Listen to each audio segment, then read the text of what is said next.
com esse espírito de adoração, de louvor ao Senhor, gostaria de convidar nosso irmão Pedro. Pedro Filho. O que tem entre o Pedro e o Filho? Pedro Fernandes Filho. Não. É sua. É sua, é sua.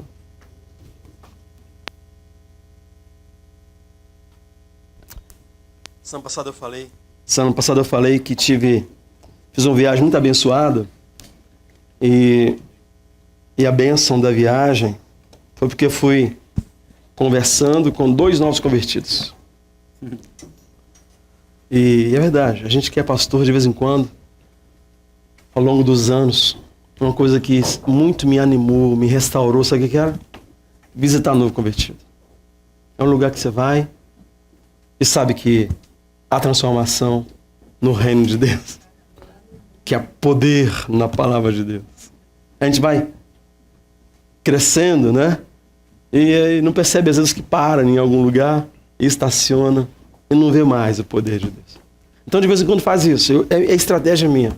Quando eu quero ser restaurado, reanimado, eu cato um novo convertido, fico com ele à tarde, que coisa boa, que coisa boa. E conversava com Pedro e ele contou o testemunho dele, como eu viajei com ele e Rafael. E aí eu falei, domingo eu quero você lá na igreja compartilhando esse testemunho, porque estamos falando de Natal. E Natal é tempo de transformação. Nós vemos o texto do velhinho que foi transformado, olhando para o menino, olha que ele nem viu o reino estabelecido. Olha que você é maior que Simeão. Por quê? Porque Simeão estava anunciando o reino e você está dentro do reino. Você é maior que João Batista. Por quê? João Batista estava anunciando o reino. Você está dentro do reino. Você é maior que João Batista. Qualquer um do lado de cá, depois da cruz, que passou pela cruz, é maior que João Batista, maior de todos os que estavam antes dessa dispensação da graça que o Senhor te trouxe, te convocou, te plantou para frutificar. Compartilha com a turma aí o que Deus fez na sua vida. Em nome de Jesus. Boa noite. Pode deixar. LPN, é isso? LPN? É uma honra estar aqui com vocês. O senhor me apresentou a Rafael faz 2 anos, Rafa? Mais ou menos? Rafael apareceu na nossa célula lá. Hoje eu sou o líder da Église 21, um dos líderes da Église 21, Montreal, que é uma igreja multicultural no centro de Montreal. Eu vou chegar lá. É uma honra de verdade estar aqui. Foi uma honra ter conhecido o pastor. Eu conheço pouco, mas o fruto de mansidão na vida desse homem é invejável. Eu queria deixar isso claro na frente da igreja. Minha história começou, deixa eu tentar cronologicamente chegar lá na década de 90, onde meus pais...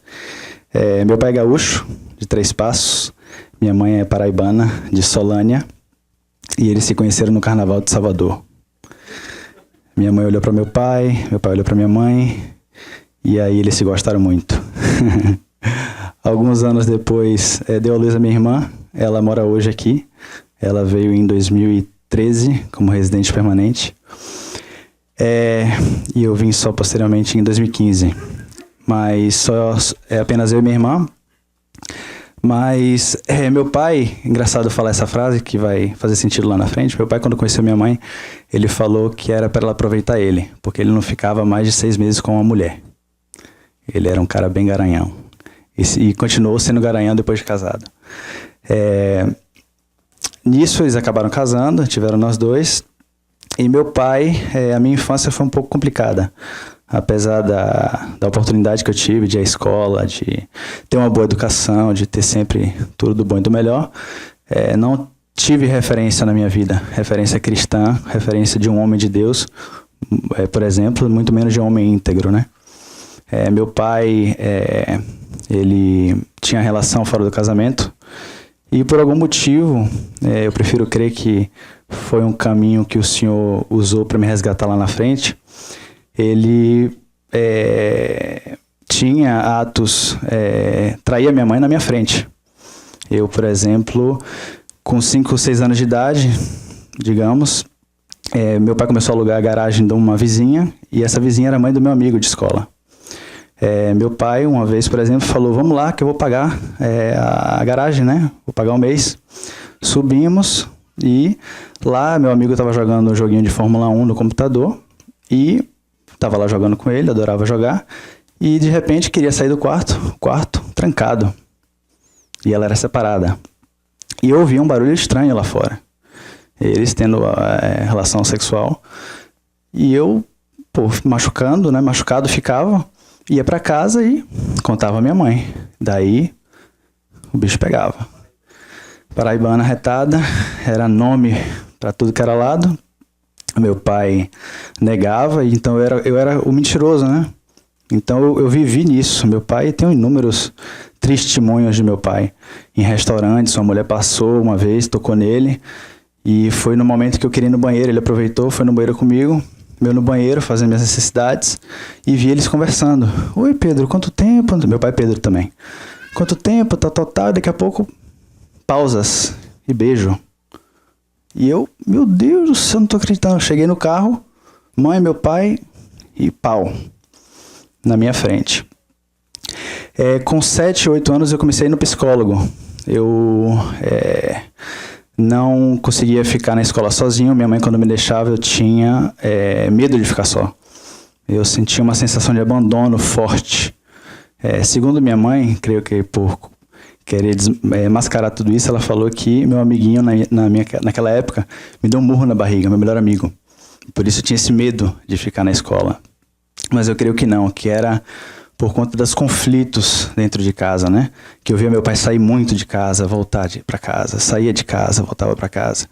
Minha mãe sempre foi uma mulher muito depressiva, creio também por causa disso, né? Por conta dessas traições e tal. Era um clima muito pesado na nossa casa.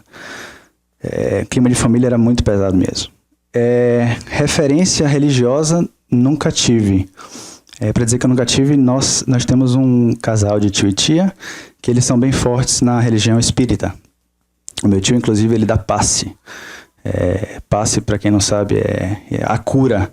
Por exemplo, se alguém estiver enfermo no centro espírita, a pessoa dando passe. Inclusive, eu fui curado muitas vezes, quando pequeno, de passe. Então, a única crença lá em casa era voltado mais para o espiritismo. Eu, quando era pequeno, via muita coisa. Satanás, ele colocava coisa na minha cabeça. Já vi gente passando na minha casa. Uma mulher de vestido, de bolinha. Corria para minha mãe e falava. Ela falava pro meu tio, olha, esse menino aí tem dom. Ele vai se tornar um grande médium. E eu falava, não, mãe, não quero não. Não quero esse negócio para mim, não. E fui crescendo. Até que tive uma adolescência normal. Em 2007, o Senhor me deu um amigo cristão. Nos conhecemos no 2º ano do colegial. E como eu ia para a casa de praia dele, e a igreja que a família dele frequentava era do lado da casa dele, tínhamos que ir domingo, né? Bom, era menor de idade, tinha que ir, né? Mas acabou que... Bom, ali foi o meu primeiro contato com o cristianismo. Eu via pessoas levantando a mão, chorando, e eu falava, bando de doido, né? Como é que pode... O povo tá adorando o quê? Quem é? Para mim, esse negócio de igreja era balela pura. Palavra, para mim, era a criação do homem. Para mim, igreja só servia para ganhar dinheiro dos outros e era todo mundo trouxa quem cria. Um dia ele tava querendo, foi dar R$50 de dízimo. Eu falei, não, amigão, aqui... Inclusive, foi na época que comecei vou chegar lá, eu me tornei um viciado em maconha em 2000 eu tinha 19 anos. Foi nesse período que eu fui visitar ele, acabei indo pra igreja e falei, não, amigão, aqui a gente compra 50 gramas de maconha, não faz isso não, pelo amor de Deus. Pelo amor de Deus, né? E, enfim, então, eu acabei me afastando dele quando eu saí da escola, entrei na faculdade, fiz minha segunda viagem pra Europa. Eu tenho família em Genebra, na Suíça, e lá eu aprendi que maconha era uma droga tranquila, normal. Porque lá ela não é legalizada, mas ela é descriminalizada. Então, você pode fumar tranquilamente. A maioria da minha família lá fuma. Primos e primas, tio também. Minha tia estava junto com o francês. Então, aprendi que era uma droga tranquila, não era nada demais, não. Quando eu voltei para o Brasil, meus amigos começaram a com 19 anos, a me convidar para fumar um cigarro no carro, por exemplo. E eu negava, eu falava, não, quero não. Até que eu comecei a ir. Quando eu comecei a ir, comecei a gostar, porque eu dava muita risada. E comia muito. Então eu achava legal, né? Dar risada e comer não é ruim, não. E passei um ano e nesse ano eu comecei a perceber que eu estava ficando viciado de verdade. E não comprava, só fumava com alguns amigos, mas até o ponto que eu comecei a comprar. Comecei a guardar em casa, comecei a guardar uma quantidade boa, porque tinha que ter, né? O viciado tem que ter. Se ele não tiver, ele vai ficar chateado. E esse meu amigo cristão me afastei totalmente, então ele sempre me falava, né, que eu não precisava daquilo e tal, mas eu nunca ouvi. Em 2013, eu comecei a buscar alguma coisa. Em 2012, se não me engano, meu pai descobriu câncer. Ele teve um câncer no fígado, pâncreas, do fígado, 12 centímetros. Era um filho praticamente. Ele gastou as suas despesas no melhor médico de São Paulo e conseguiu tirar 85%, se não me engano, do câncer. Mas não totalmente. Naquele período eu lembro que minha família, eles estavam desesperados, eles estavam apelando para muita coisa, né? Muita religião. Eu lembro que meu pai pagou caro para uma santa, não sei de onde, lá do interior, para vir orar pelo meu pai e para tirar aquele câncer. E eu lembro que a menina entrou no quarto, aquela reza doida lá, e eu falei, vixe, que é isso aí? Daqui a pouco a menina tirou um chiclete do dedo e falou, aqui o câncer, senhor. O senhor está curado. Aí a gente ficou muito feliz, né? O chicletezinho lá parecia um câncerzinho. E não aconteceu nada. Eu creio que meu pai também deve ter apelado para outras religiões, pelo que eu vivi na época. E eles também, engraçado que começaram a trazer a palavra lá para casa. E eu lembro de alguns episódios, eu sempre estava muito, muito chapado. E eu lembro que eu entrava em casa, meu pai e minha mãe estavam com a Bíblia aberta na mesa com minha irmã e eu olhava aquilo e falava, ixi, tá doido. Ia tomar um banho, voltava. Cheguei a participar uma vez, mas não dava menor valor àquilo. Até que, em 2013, eu comecei a procurar algo, né? Eu não cria em Deus, não cria no Deus da palavra, mas eu cria em alguma coisa aí, né? Uma força superior. Comecei a ler sobre espiritismo, gostei do espiritismo, li sobre budismo, gostei do budismo, li sobre candomblé, é muito forte lá em Salvador, eu venho de Salvador, então gostei também, achei interessante, mas nada daquilo me apeteceu, né? Em final de 2013, quem me controlava muito naquela época era a minha ex. Ela sabia o que eu usava e ela me dava uma controlada. Em 2013 ela foi para a Inglaterra estudar lá. Então foi o ano que eu fiquei solto. E comecei a usar mais coisa. Comecei a usar ácido, comecei a usar êxtase, comecei a fumar kiff, que é um tipo de maconha, mas com nível de THC tremendo, né? O triplo, quádruplo da potência da maconha normal. E comecei a usar anabolizante, tava usando tudo, tava fazendo tudo que eu queria. O que o mundo oferecia eu tava indo. Até que, final de 2013, em dezembro inclusive, perto do Natal, eu já tinha passagem comprada para a Europa, porque eu ia visitar ela, que estava na Inglaterra, e ia visitar a minha família um pouco em Genebra, e ia viajar com ela. Então tava tudo maravilhoso, né? Em 2013 eu usei um quarto de um ácido para ir para a praia, jogar bola e nadar, só para me divertir um pouco. Quando eu tava voltando para casa com esse meu amigo, eu lembro que ele falou, vamos tomar um açaí aqui? Eu falei, não, tô cansado, vou para casa. Subi em casa, tomei um banho. Quando eu me olhei no espelho, eu não gostei do que eu vi. E ali eu tive uma bad trip, que eu senti uma sensação dos meus 6, 7 anos de idade.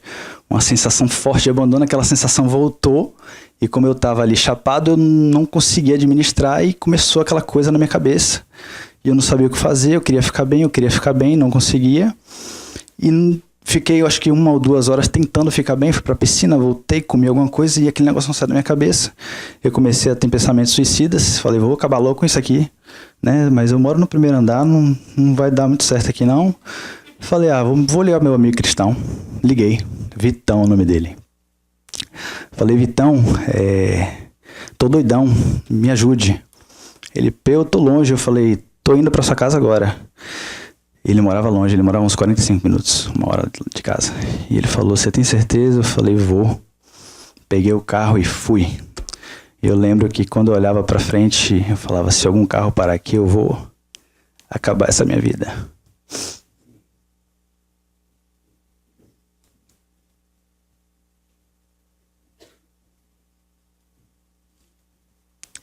Cheguei na casa dele e ele me tratou e ali ele falou, você não precisa disso, cara, você precisa de Deus, você tá usando muita droga e tal. Eu falei, sabe de uma, Vitão, eu vou dar um tempo então. 5 anos eu fumei, não pulei um dia nesses 5 anos. Nem quando meu pai estava em São Paulo fazendo a cirurgia, passei 8 horas com minha mãe em São Paulo na cirurgia. Eu ia pro hotel fumar e voltava. Ela não sabia não, viu? Ou fingia que não sabia. Pra vocês verem o nível de vício. Então eu falei, sabe de uma, Vitão, vou dar um tempo e como eu tô com passagem para comprada para de 3 a 4 semanas, eu vou tentar ficar esse tempo aí sem fumar. Aí dei um dia, no segundo dia minha cabeça não entendeu nada, comecei a ter ataque de pânico. 5 anos fumando, minha cabeça não estava entendendo o que estava acontecendo, eu não estava conseguindo sair de casa, eu não conseguia ver gente. Eu sou um cara que amo gente. Comecei a ter depressão. Eu comecei a chorar desesperadamente, sem parar, todo o tempo. Meus pais não sabiam o que fazer. Quem me deu muita força foi esse meu amigo cristão nessas semanas. E até o ponto que minha mãe tinha que me levar na faculdade, era final de semestre, e voltava. Então, eu não queria abrir o jogo com minha mãe, que era muita droga, ácido, maconha, kiff. Eu já fumei sálvia, já fumei DMT, já fumei inúmeras coisas. E aí, cigarro eu não gostava não. Não gostava de cigarro. Interessante. Eu lembro que 2 semanas, se não me engano, antes de ir para a Europa, eu estava no meu quarto e eram as 11 horas e eu tinha discutido com minha mãe, não sei porquê, aquela confusão no meu coração. E eu estava chorando muito, muito, muito na minha cama. E pensei que ali era o fim, né? E eu pensei, Deus, e clamei com a boca. Se o Senhor existe de verdade, me ajuda porque eu não sei mais o que fazer. E naquele momento eu senti um amor.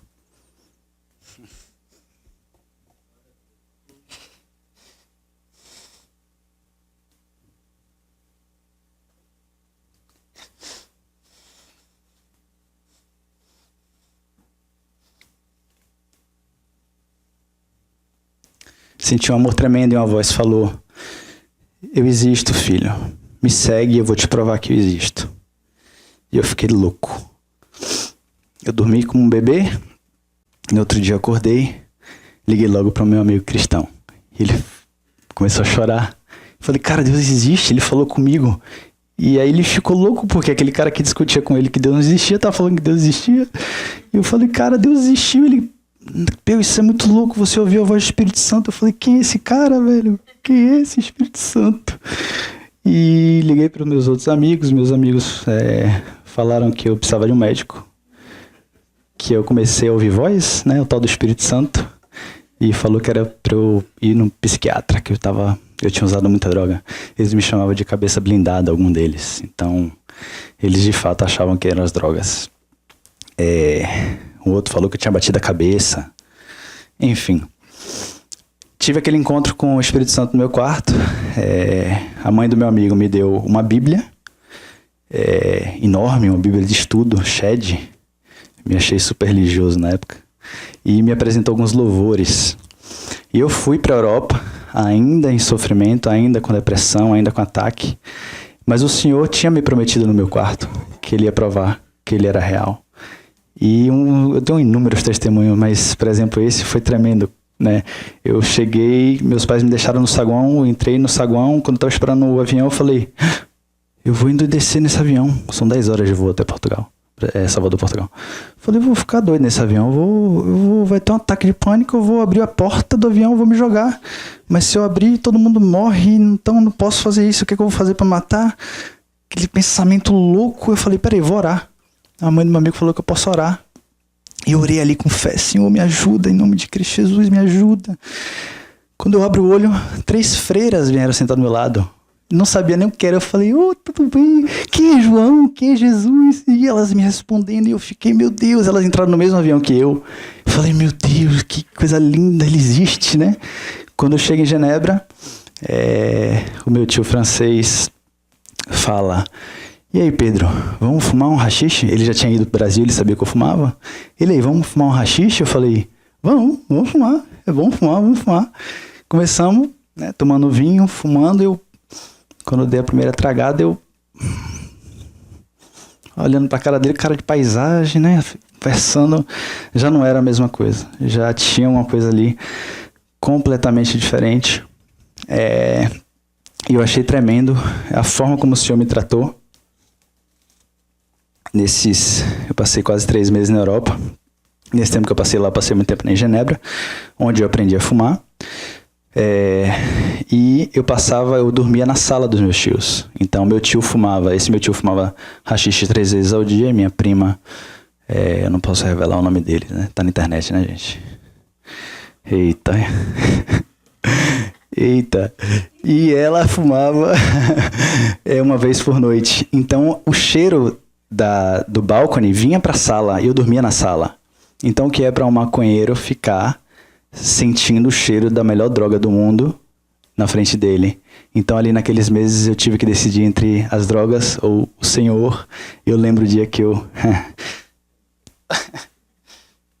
joguei fora um cigarro de maconha, muito bom, que meu primo tinha ido para Amsterdã, e Amsterdã era a melhor maconha que tinha, e eu joguei fora o cigarro e escolhi o Senhor naquela acho que foi em janeiro de 2014.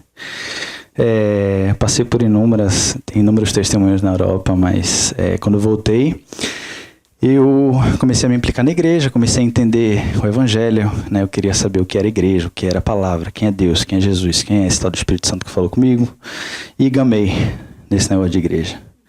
Comecei a me envolver no Ministério Cristolândia no Brasil, que é quem vai às ruas, nos bairros mais perigosos e onde o pessoal fuma crack.